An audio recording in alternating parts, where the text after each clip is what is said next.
Queridos, sem mais demora, eu quero ler com os irmãos um texto da Palavra de Deus, porque hoje nós vamos falar de um assunto, né, e este assunto perturba muita gente, né? E nós vamos falar hoje aqui sobre ele, para parar de perturbar. Como ter certeza da salvação? Amém? Primeira carta de João, capítulo 5, versículo 13. 1 de João 5,13 diz assim: Estas coisas vos escrevo, a vós que credes no nome do Filho de Deus, para que saibais que tendes a vida eterna. Amém? Podeis sentar, irmãos. Glória a Deus, que o Senhor possa transmitir a palavra dEle mediante a minha vida, por sua pura misericórdia, porque não sou digno de estar aqui ou em qualquer lugar para falar a maravilhosa palavra do Senhor. Mas o Senhor tem nos chamado e nós não podemos recuar diante do chamado do Senhor, ainda que reconheçamos que é nobre. É um chamado que a nobreza vai além da nossa condição. Mas é o Senhor quem nos capacita. Então vamos falar hoje sobre como ter certeza da salvação. Você viu o versículo que nós lemos? Estas coisas vos escrevo a vós que credes no nome do Filho de Deus, para que vocês saibam que vocês têm a vida eterna. E tem muito crente que não sabe. Então vamos ver hoje como ter certeza da salvação. No geral, meus irmãos, eu costumo dizer que existe 4 grupos de pessoas na igreja. Primeiro, os que são salvos e têm certeza. Segundo, os que são salvos e não têm certeza. Terceiro, os que não são salvos e pensam que são. E quarto, os que não são salvos e sabem que não são salvos mesmo. Eles estão para infernizar. Essa é a verdade. Ele sabe que vai para o inferno, mas ele quer infernizar antes de ir. Então, eles estão nas igrejas também. Agora, a maioria das pessoas está nesses 2 grupos. O grupo dos que são salvos e não sabem, ou no grupo dos que não são salvos e acham que são. É aqui que está a maioria das pessoas. Poucos são os crentes que são salvos e têm certeza. E poucos também são os imundos que sabem que são perdidos. De fato, este campo do engano e da dúvida é muito maior do que o campo da certeza. No entanto, esse texto bíblico que nós lemos diz que foi escrito aquilo lá para que saibamos que temos a vida eterna. A incerteza da salvação, ela está na falta de informação bíblica. Aliás, muitos crentes não estão interessados, né, na Bíblia mesmo, então é lógico que eles não vão ter certeza da salvação. Eles não estão interessados na única coisa que lhes pode dar certeza, que é a Bíblia. Então eles não vão ter mesmo. Mas existe o outro processo que também traz a dúvida, que é a falsa informação. Existem os pregadores, né, que já transmitiram por ignorância ou por engano mesmo as falsas informações sobre a salvação. Tem pregador que fala que hoje você está salvo, amanhã você não está. Tem pregador que fala que você tem salvação hoje, amanhã você não tem. Tem pregador que fala que você é salvo por alguma coisa que você faz, e por aí vai. A informação errada também traz dúvida, mas, por outro lado, existe a falta de interesse dos crentes no que a Bíblia diz sobre esse respeito. Então, neste sermão, nós veremos 4 motivos. Eu vou mostrar 4 motivos para que você tenha plena certeza da tua salvação. Na verdade, quando eu descrever estes motivos, nós iremos descobrir se nós passamos por estes 4 processos. Caso afirmativo, então temos todas as evidências de que somos salvos. Além disso, há o testemunho interior do Espírito Santo que habita em nós, na medida em que amadurecemos espiritualmente, na relação com Deus, na oração, na meditação da Escritura e também na comunhão dos santos. Isto vai se fazer cada vez mais claro aos nossos ouvidos espirituais. Então falarei neste sermão de 4 processos da salvação que nos dão certeza dela. Primeiro, eu vou falar sobre a regeneração. Segundo, vou falar sobre a fé. Terceiro, vou falar da justificação. E quarto, eu vou falar da preservação de Deus para com os seus eleitos. Amém? Então estejamos atentos à palavra do Senhor aqui. Em primeiro lugar, por que você pode ter certeza da tua salvação? Primeiro, porque você nasceu de novo.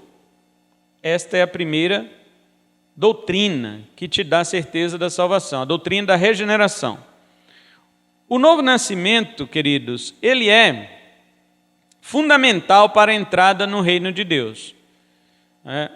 Jesus disse para Nicodemos, em João 3, versículo 3, que a menos que alguém nasça de novo, ele não pode entrar no reino de Deus.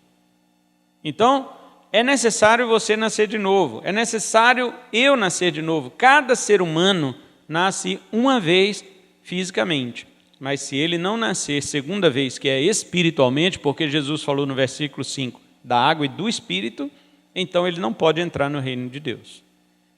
Jesus disse isso para Nicodemos, e embora o novo nascimento não proceda da vontade do homem, como nós podemos ler também no Evangelho de João, aí já o Evangelho, né? Não mais a carta, mas o Evangelho de João, capítulo 1, e o versículo 13 diz assim: os quais, ou seja, os que se tornaram filhos de Deus, não nasceram do sangue, nem da vontade da carne, nem da vontade do varão, mas de Deus. Então o novo nascimento não é por sua vontade. Nós temos muitas outras referências sobre isso. João 3,8, João 5, 21, Efésios 2, 1 e 5. E nós temos também Tiago 1, 18 e 1 de Pedro 1, 23. Todos estes versículos falam que o novo nascimento nos é dado por Deus, pela vontade de Deus, e nada ele tem que ver com a vontade do homem. Mas você pode dizer, se o novo nascimento não depende da minha vontade, então como é que eu vou ter certeza da salvação? Muito bem. Quando Deus realiza o novo nascimento em alguém, neste alguém é colocada uma nova natureza, uma nova inclinação. Ele passa agora a amar as coisas de Deus que antes rejeitava. Romanos 8, 5 a 7, o apóstolo Paulo fala que nós tínhamos uma inclinação da carne. E a inclinação da carne é o quê? Inimizade contra Deus. Mas agora temos a inclinação do Espírito. E ele diz que a inclinação do Espírito é vida e paz. Então, se você tem inclinação para as coisas de Deus, você nasceu de novo. Esta inclinação são os desejos espirituais que antes você não tinha. A palavra diz também, 2 Coríntios 5,17, que se alguém está em Cristo, nova criatura é. Se ele é nova criatura, novos desejos vêm. E a nova natureza, ela tem, diz a palavra de Deus, progressão espiritual. Deixe-me mostrar esta referência para vocês em Colossenses, capítulo 3, e o versículo 10. Olha o que diz aqui. E vos vestistes do novo. Paulo está dizendo que nós nos vestimos do novo homem, que se renova para o pleno conhecimento, segundo a imagem daquele que o criou. Deixe-me dizer uma coisa aqui para você. Se você nasceu de novo, essa nova natureza sua, ela se renova. Renovar é para ficar cada vez mais à semelhança de Cristo. É para se parecer cada vez mais com Cristo. Como que você vai perder sua salvação se sua nova natureza caminha para mais perto de Cristo? Para ser mais igual a Cristo. Paulo diz que o velho homem é que se corrompe. O velho homem é que... Efésios, capítulo 4, versículo 22, ele fala isso, que o velho homem se corrompe segundo a concupiscência do engano. Olha aqui, a despojar-vos quanto ao procedimento anterior do velho homem, que se corrompe pelas concupiscências do engano. 4:22 de Efésios. A velha natureza no crente, ela caminha para a sua degeneração, e a nova natureza caminha para a renovação. Por isso que não tem como você perder a salvação. Porque a nova natureza, ela só vai progredindo. Uma nova natureza te dá certeza da salvação, porque Deus não lançará no inferno aqueles que foram gerados da sua divina semente. Como Deus te deu a semente dele e depois vai te jogar no inferno? Como Deus te fez nascer de novo e depois ele vai te abortar? Como Deus te ressuscitou dentre os mortos espirituais e depois ele vai te matar? Não tem como. Aqueles a quem Deus deu vida, ele deu vida eterna. Se ela é eterna, ela não pode voltar atrás. Se ela voltar atrás, ela não era eterna. Ao nos dar a nova vida, Deus nos fez assentar nas regiões celestiais em Cristo, Efésios 2:6. Apóstolo Paulo, ele quer nos mostrar aqui nesse texto, porque ele começou no 2:1 dizendo que nós estávamos mortos em nosso delito e pecado, e Deus foi lá e nos deu vida. Não foi por nada do que nós fizemos, mas por seu próprio amor. Aí ele diz no versículo 6, e nos ressuscitou juntamente com ele, e com ele nos fez sentar nas regiões celestes em Cristo Jesus. Agora me diga, você nasceu de novo, Deus te ressuscitou dos mortos, Deus te fez assentar nas regiões celestes com Cristo, e de lá ele vai te jogar no inferno? Não tem como. É impossível cair desse estado regenerado, porque Paulo, continuando no verso 7, ele diz assim, por que Deus fez isso? Para que Deus fez isso? Ele diz, para mostrar nos séculos vindouros a suprema riqueza da sua graça pela bondade para conosco em Cristo Jesus. Agora, acompanhe o raciocínio. Se algum regenerado for para o inferno, então Deus não conseguiu mostrar nos séculos vindouros a suprema riqueza da sua graça. As pessoas que... imagine agora, um condenado lá no inferno, depois do dia do juízo, né? Sofrendo, e de repente ele olha para o lado, quem é que está do lado dele? Um crente, que havia nascido de novo. E ele vai dizer, mas Deus não te regenerou? O que você está fazendo aqui? Então este versículo não faz sentido, porque o versículo está dizendo que nos séculos futuros, Deus mostrará a suprema riqueza da sua graça para com aqueles que ele fez nascer de novo. Então não faz sentido. Como é que Deus vai mostrar isto se ele lançar um dos regenerados, um dos ressuscitados no inferno? Então, em primeiro lugar, você pode ter certeza da tua salvação se você nasceu de novo.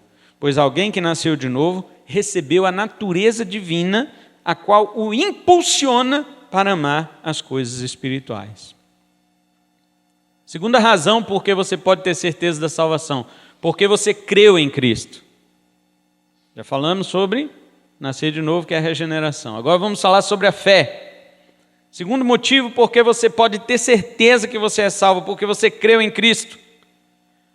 Lembrando que não é quando você crê que você é feito nova criatura, não. É o contrário. Você primeiro nasce de novo para depois crer. Vimos essa verdade, e vamos ver essa verdade novamente, né? Em João, evangelista, capítulo 1, versículo 13. Vou ler novamente, eu já li aquela hora. Os quais não nasceram do sangue, nem da vontade da carne, nem da vontade do varão, mas de Deus. Mas também nós lemos esta promessa na primeira carta. Lembra que lemos a primeira carta no início, capítulo 5, verso 13? Leia o verso 1 que diz, todo aquele que crê que Jesus é o Cristo é nascido de Deus. Olha aí. Se você crê que Jesus é o Cristo, você já nasceu de Deus. Então, para crer, você precisa primeiro nascer de novo. Né? Como pode alguém, irmãos, crer sinceramente com a sua velha natureza? Me explica isso. Uma pessoa está lá com a velha natureza adâmica, pecaminosa, caída, e essa pessoa crê. Como assim? Então existe algo na velha natureza que Deus se agrada? Não. A velha natureza não pode crer. Crer é característica da nova natureza. Por isso, é primeiro nascer de novo para depois crer. Na figura que Paulo usa em Efésios 2:1, de mortos, né? Mortos espirituais, e também Colossenses 2:13, como pode um morto crer? Como pode alguém morto exercer fé? A verdadeira fé salvadora não pode ser exercida por pecadores, pois até o seu ato de crer é egoísta e está manchado pelo pecado. A fé é um dom de Deus. Efésios 1:19, Efésios 2:8, 2 Tessalonicenses 3:2 e 2 de Pedro 1:1 e 3. O apóstolo Pedro, ele diz na sua segunda carta, capítulo 1 e o versículo 1, ele diz assim que ele escreve para aqueles crentes que, olha só, o verso 1, ele diz assim: Simão Pedro, servo e apóstolo de Jesus Cristo, aos que conosco obtiveram ou alcançaram fé igualmente preciosa na justiça do nosso Deus e Salvador Jesus Cristo. Olha só, meus irmãos, Pedro está dizendo que os crentes, eles creram porque alcançaram a fé. Ele não está dizendo que a fé veio diretamente da natureza desses crentes, dessas pessoas. Eles alcançaram, algumas versões dizem, obtiveram fé igualmente preciosa.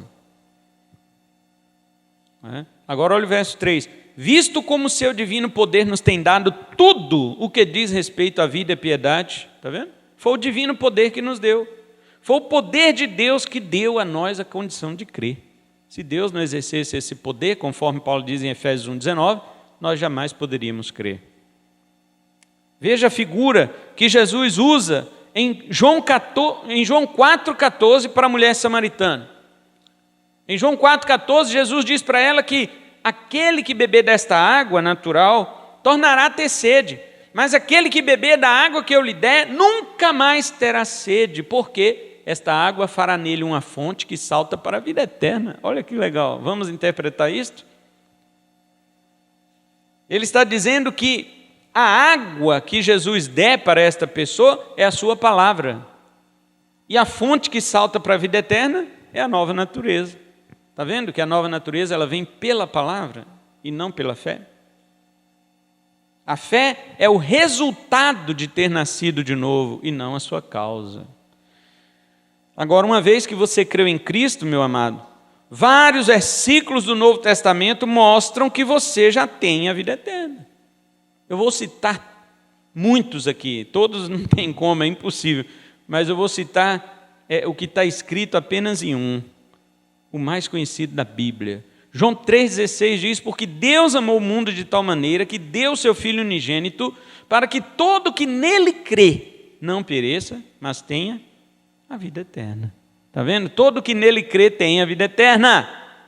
Agora, isso também está em João 3,36, em João 5,24, em João 6,40, João 11,25 e 26 e João 20,31. Estou usando somente o Evangelho de João, para mostrar para vocês que todo aquele que crê tem a vida eterna. Agora preste atenção numa coisa: nunca a Bíblia diz que você é salvo por causa da sua fé. Você é salvo por meio da fé. Atos 15, 9, Atos 26, 18, Romanos 3, 22, 28 e 30, Romanos 5, 1, Gálatas 2, 16, Gálatas 3, 8 e 22, Efésios 2, 8, Filipenses 3, 9, Hebreus 6, 12 e 1 de Pedro 1, 5.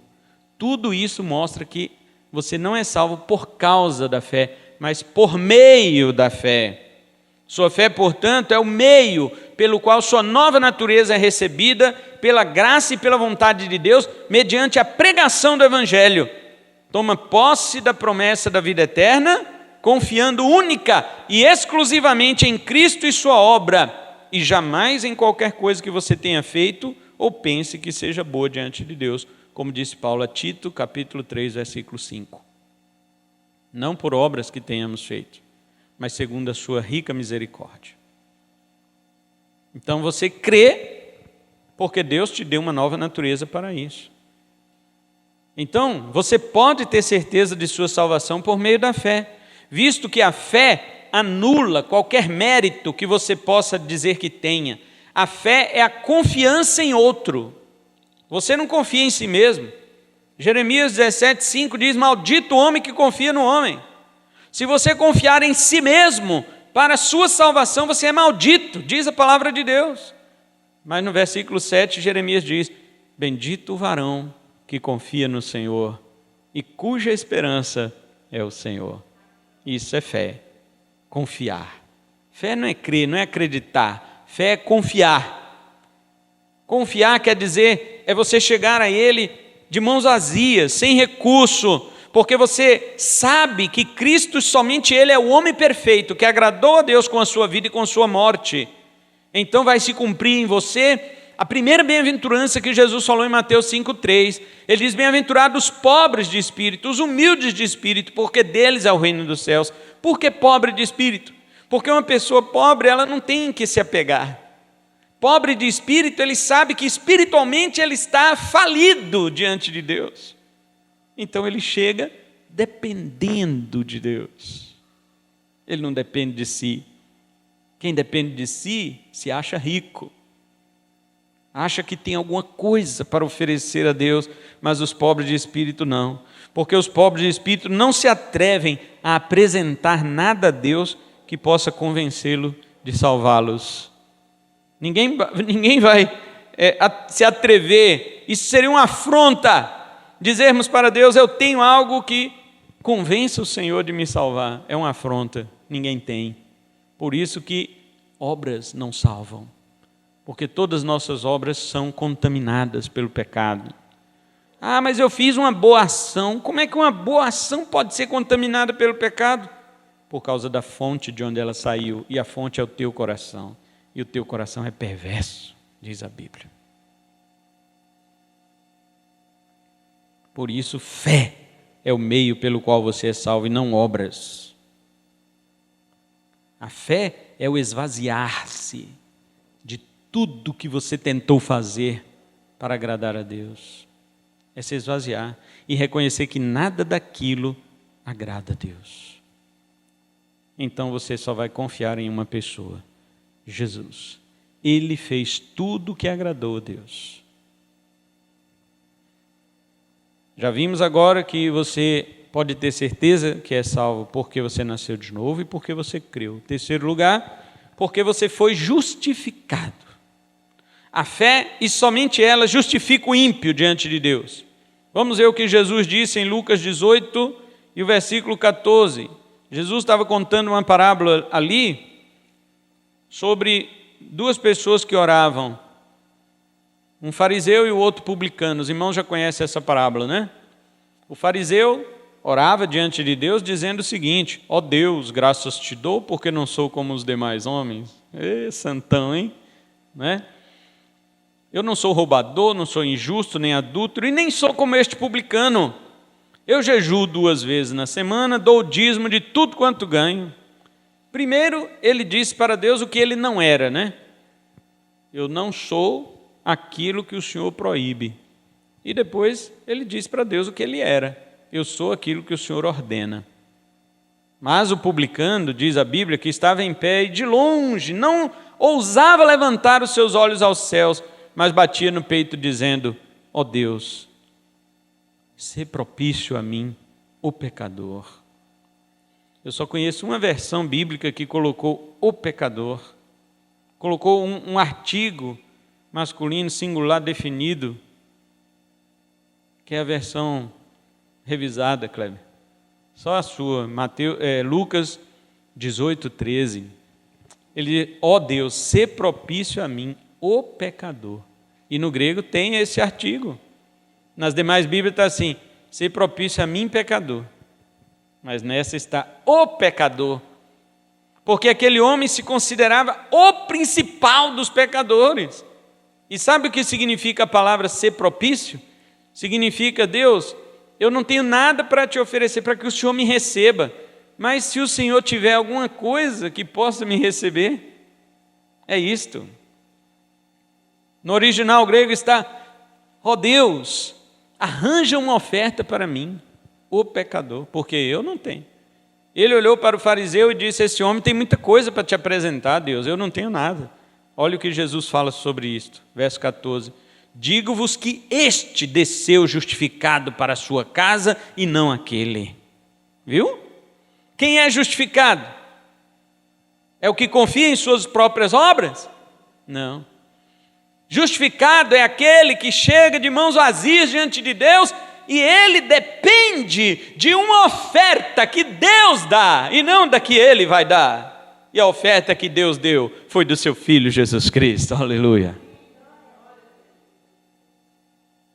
Paulo também testificou justificação pela fé quando pregou em Antioquia da Pisídia, Atos 13:39, e também quando escreveu suas cartas. Vou falar aqui só de Romanos e Gálatas. Romanos 3, 24 e 28, Romanos 4, 5, Romanos 5, 1, Romanos 8, 33, Romanos 10, 4, Gálatas 2, 16 e Gálatas 3, 8 e 24. Somente essas duas cartas aqui, embora Paulo fale em outras também. Agora, o que é justificar? Você diz, mas o que é ser justificado diante de Deus? Muito bem, justificar é declarar alguém justo num tribunal, certo? Paulo disse que Deus será o justo e o justificador daquele que tem fé em Jesus, Romanos 3, 26. Quando um pecador chega diante do tribunal de Deus, ele já chega condenado, irmãos. Romanos 3, 10. Paulo diz, não há quem faça o bem, não há um sequer. Não há ninguém que possa fazer o bem diante de Deus. Portanto, todos que chegam no tribunal de Deus já chegam condenados. Por quê? Porque ele está ali representado por Adão. Romanos 5, 12. Adão é o representante de todos os pecadores. Quando você chega diante do tribunal de Deus, quem te representa é Adão. E a representação de Adão, ela joga sobre nós a culpa. Ela joga sobre nós a condenação. Qualquer obra nossa são trapo da imundície. Isaías 64, 6. Diante de Deus não há mérito para o pecador, porque o pecador quebra a lei como Adão. Oséias 6, 7. As pessoas falam, mas o que eu tenho a ver com o pecado de Adão? Adão pecou para lá e eu sou responsável pelo pecado dele, não é isso que as pessoas dizem? Veja, Adão era nosso representante, ele era o melhor de nós diante de Deus. Você no lugar de Adão faria melhor? Se você disser que sim, você está dizendo que Deus errou ao colocar Adão no jardim e não você. Então Adão era o melhor de nós. Adão era o melhor que um homem podia ser.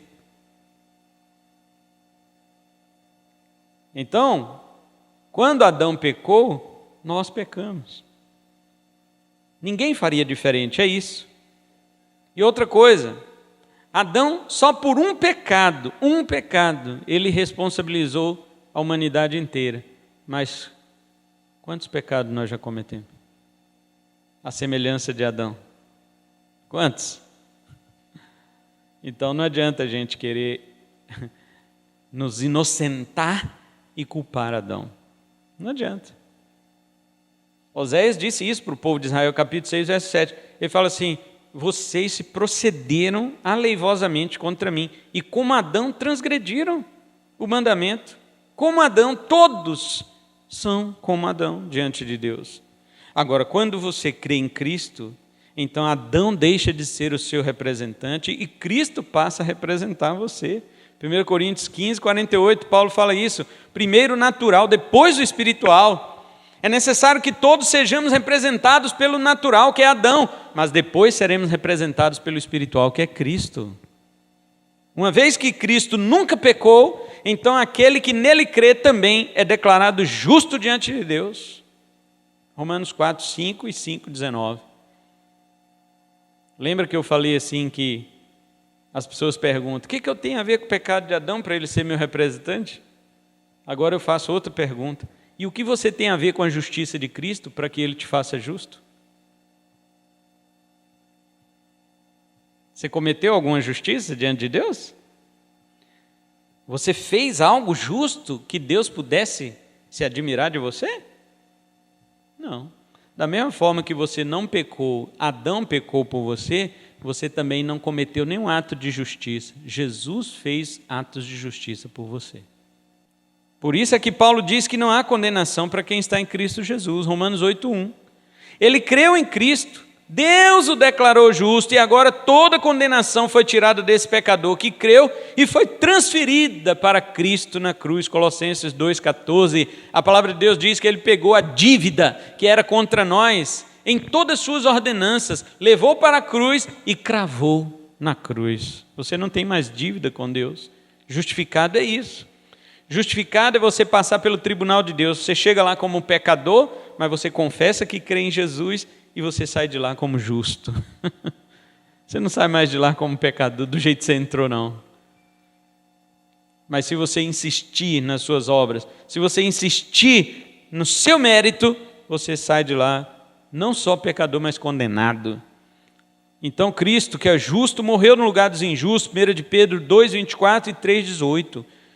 Agora olha a progressão que Paulo fala sobre este assunto. Ele diz em Romanos 8, 33, quem tentará acusação contra os escolhidos de Deus?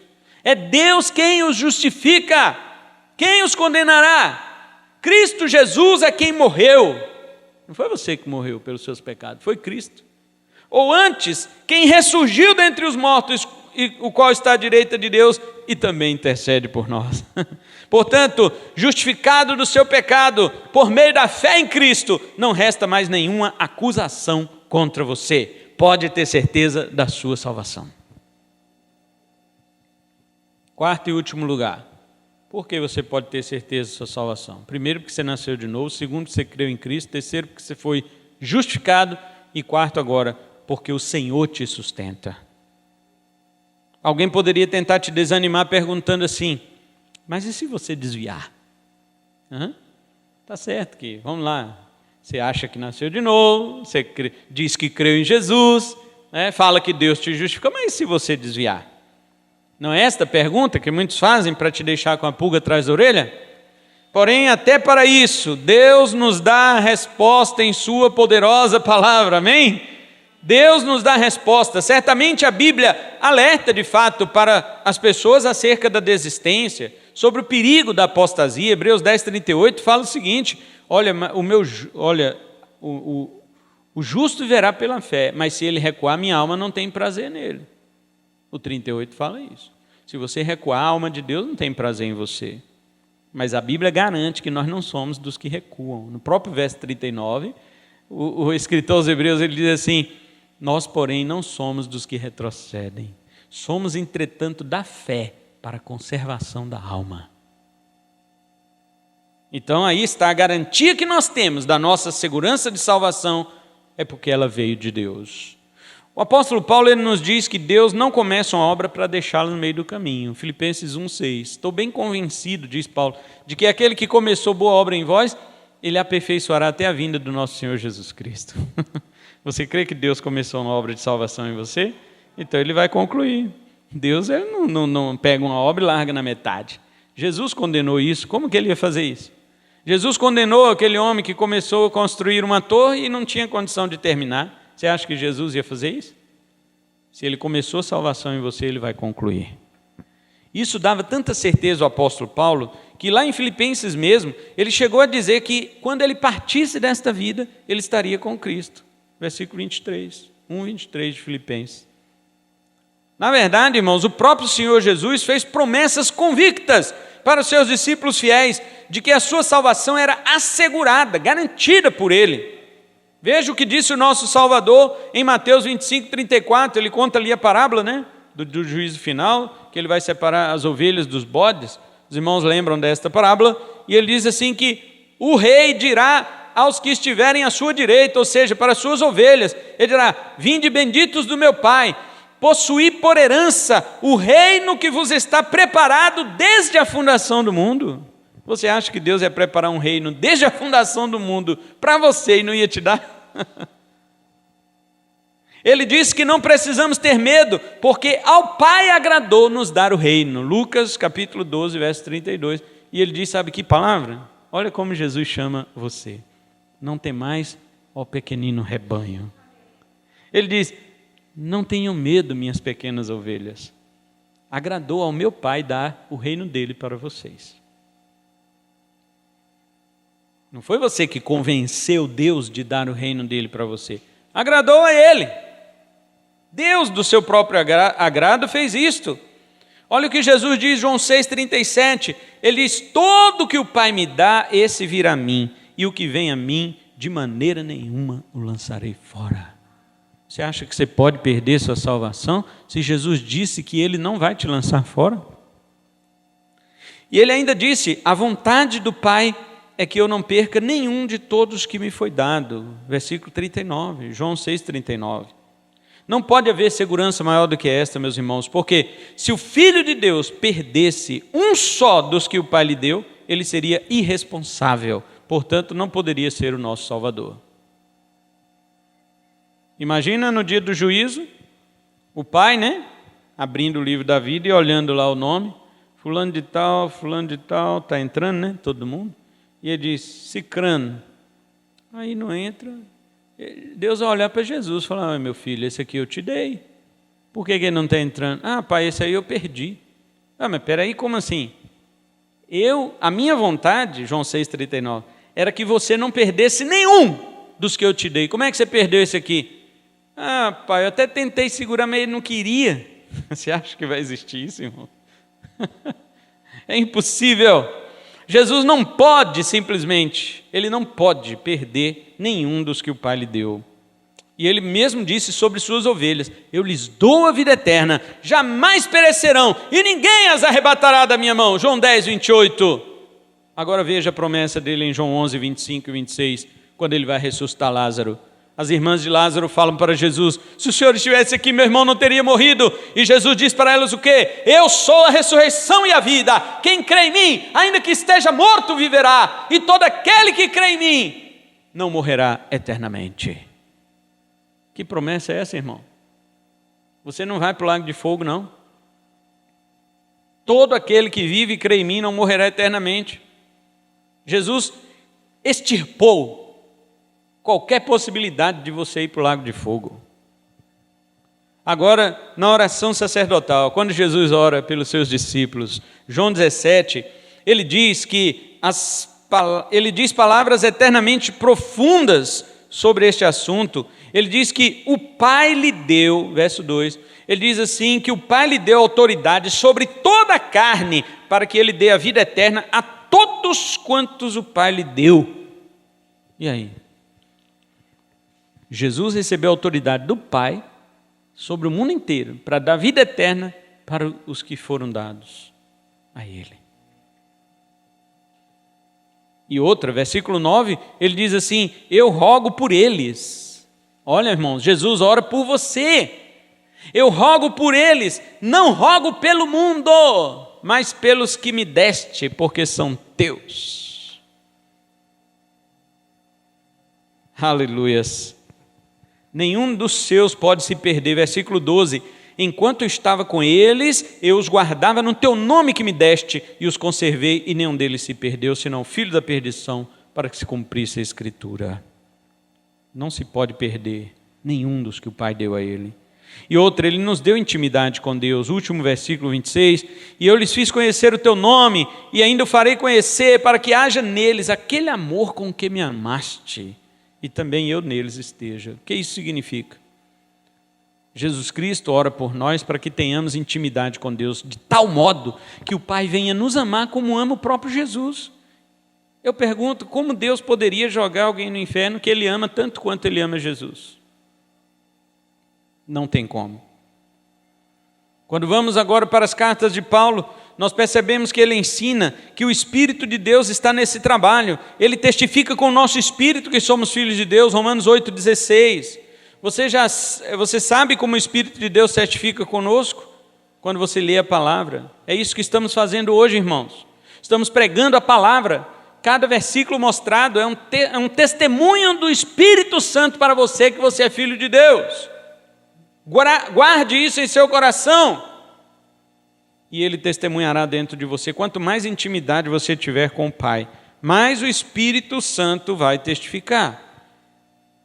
O Espírito também intercede por nós junto com Cristo, versículo 27, Romanos 8. E é claro que a Trindade toda está envolvida na promessa de segurar você, para você não se perder. O Pai nos predestinou para sermos conforme a imagem do seu Filho, Romanos 8, 29. A mesma certeza que Paulo dá aos que foram chamados, os leva até essa certeza, até o estágio final, que é a glorificação, versículo 30. Ou seja, nenhum dos predestinados por Deus e chamados pelo Evangelho ficará sem ser glorificado.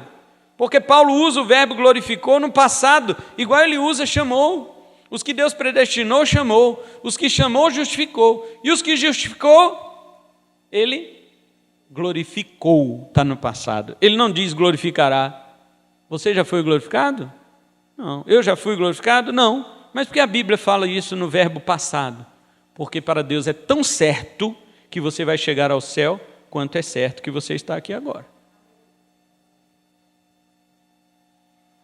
E para assegurar isso de forma final, Paulo usa como exemplo que qualquer acusação pode nos acusar e roubar nossa certeza. Verso 33 e 34 que nós já lemos. No capítulo 9 ele diz que somos vasos de misericórdia. Versículo 23 e 24. Quero ler este versículo. Romanos 9, 23 e 24 diz assim: para que também desse a conhecer as riquezas da sua glória nos vasos de misericórdia que de antemão preparou para a glória, os quais somos nós, a quem também chamou, não só dentre os judeus, mas também dentre os gentios. Você é vaso de misericórdia. E eu pergunto, o que significa misericórdia? Misericórdia significa que Deus colocou o coração dele em nossa miséria. Nós já éramos miseráveis, mas Ele colocou o seu coração em nossa miséria e nos tirou de lá. Misericórdia é não dar aquilo que você merece. É deixar de te dar o que você merece. Quando você não recebe o inferno, isso é misericórdia. Mas muito mais do que isso. Deus, além de não te dar o que você merece, que seria o inferno, Ele te dá o que você não merece, que é o céu. Isso aí é graça. Ele cita a Escritura para que ninguém tenha dúvida disso. Capítulo 10, versículo 11. Ele diz assim: como está escrito, ninguém que nele crê será confundido. Se você crê em Jesus, não há confusão para você. Paulo diz em 1 Coríntios 1,8 que Cristo nos confirmará até o fim. Aos Efésios ele diz que o Espírito é o penhor da nossa herança e nele nós fomos selados. Efésios 1, 13 e 14. Você sabe o que é penhor, irmãos? Penhor é quando você deixa um bem de valor, por isso que fala empenhorado, né? Empenhorado quer dizer, ele está em suspense, ele está como garantia de que aquilo que você pegou, você realmente vai devolver e você vai vir buscar o seu bem precioso. Deus deixou o Espírito Santo dele aqui conosco, como garantia de que ele voltará para resgatar a sua possessão, que é a igreja. Aos Tessalonicenses, Paulo diz que Deus os escolheu para a salvação eterna. 1 Tessalonicenses 5,9 e 2 Tessalonicenses 2,13. Ao pastor Tito, ele diz que os justificados são feitos herdeiros segundo a esperança da vida eterna. Tito 3,7. O autor aos Hebreus, agora saindo aqui das cartas de Paulo, diz que Deus, querendo mostrar a imutabilidade do seu conselho para nos salvar, ele fez um juramento e colocou Jesus como âncora da nossa alma, seguro e firme, que penetra até o véu. Hebreus 6, 17 a 20. E ele diz ali que Jesus entrou como precursor. Os irmãos já repararam neste versículo? De Hebreus capítulo 6 e o versículo 17 ao 20? Olha lá no final. Jesus diz assim, o autor diz assim, verso 20, aonde Jesus como precursor entrou por nós. O que é um precursor, irmão? Pré é antes, cursor é de curso, é de caminho. Jesus caminhou por este caminho antes de nós, ou seja, depois dele, muitos também penetrarão até o interior do véu, que fala no final do verso 19. Assim como Jesus entrou no interior do véu como nosso precursor, nós também seguiremos seus passos. E o apóstolo Pedro, ele diz que nós temos uma herança incorruptível, reservada nos céus para nós. Ele diz que somos guardados pelo poder de Deus para a salvação que vai se revelar no último dia, 1 de Pedro 1,5. Você sabia que Deus te guarda para chegar até o céu? É Deus que guarda, diz o apóstolo Pedro. Diz que já somos participantes da glória que ainda há de se revelar, capítulo 5, verso 1. E ele diz no 5:10, que Deus Pai nos guardará, porque foi Ele mesmo que nos chamou para a sua eterna glória. Deus chamou você para a glória, e Ele mesmo te guardará para que você não falhe nessa entrada. Deus é que te chamou e Ele vai garantir. Olha a bênção apostólica de Judas. Judas, versículo 24, diz assim, ora, aquele que é poderoso para vos guardar de tropeçar, e apresentar-vos ante a sua glória, imaculados e jubilosos. Lembra agora do que Paulo disse aos Efésios, capítulo 5, 26 em diante, quando ele está falando do casamento, ele diz que Cristo amou a sua igreja e a si mesmo se entregou por ela, para quê? Para santificar, tendo-a lavado pela água pura da palavra de Deus, para tirar toda mancha dela, toda ruga, e trazê-la, apresentá-la a si mesmo como igreja gloriosa, sem mancha e sem defeito. Cristo vai falhar nisso? Não. Então eu acredito que não há mais razão nenhuma para você duvidar da sua salvação. Ela é dada por Deus e por Ele é garantida.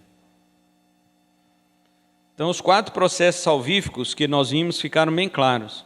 Se você nasceu de novo, se você tem uma nova natureza que se inclina para as coisas da salvação, se você nasceu de novo, você vai crer em Cristo, e todo que nele crê é salvo, diz o Novo Testamento.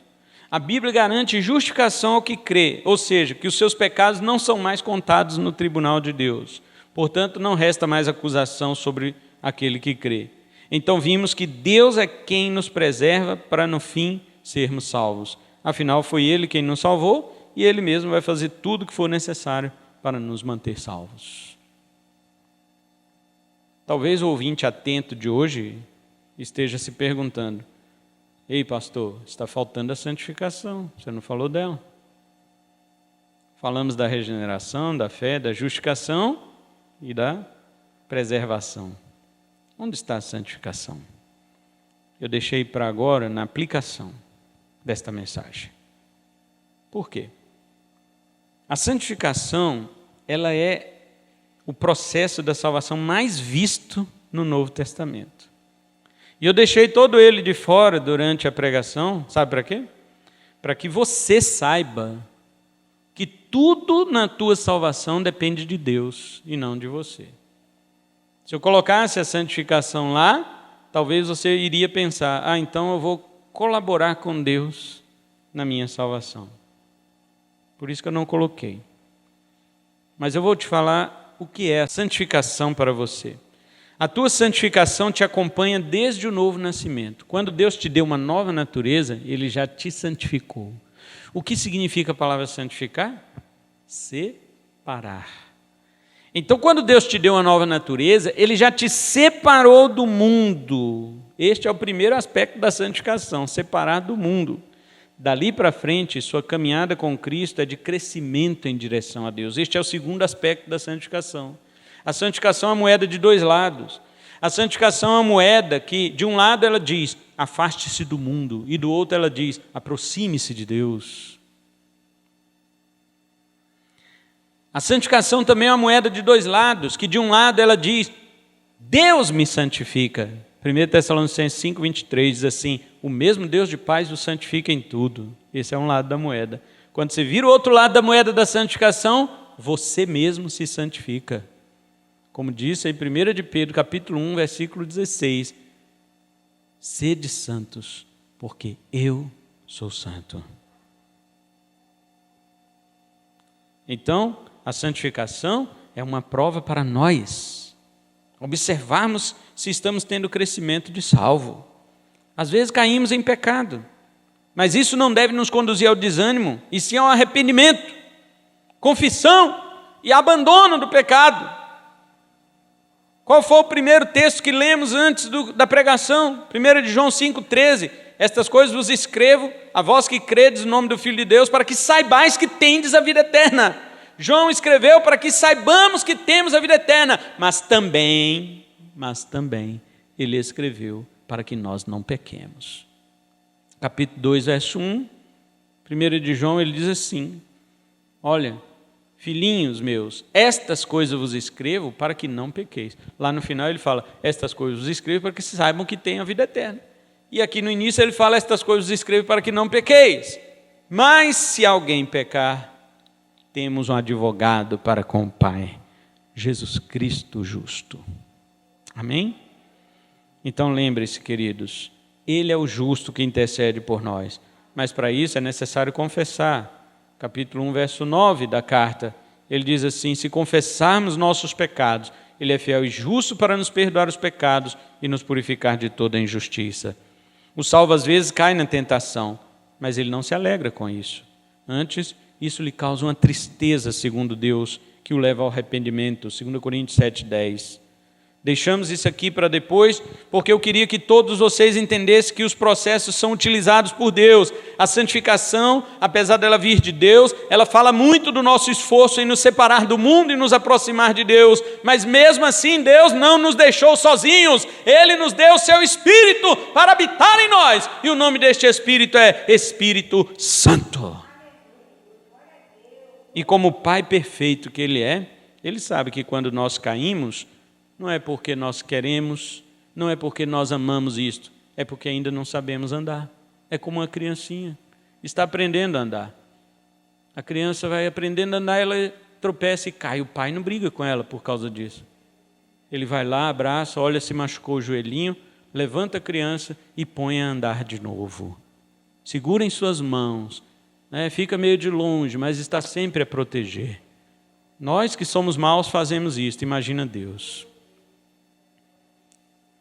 Agora, quando nós caímos e amamos a queda, amamos o pecado, então estamos precisando de santificação verdadeira, para que sejamos mais parecidos com Cristo. Então, quero encerrar dizendo, já que temos agora a certeza da salvação, devemos andar como justos.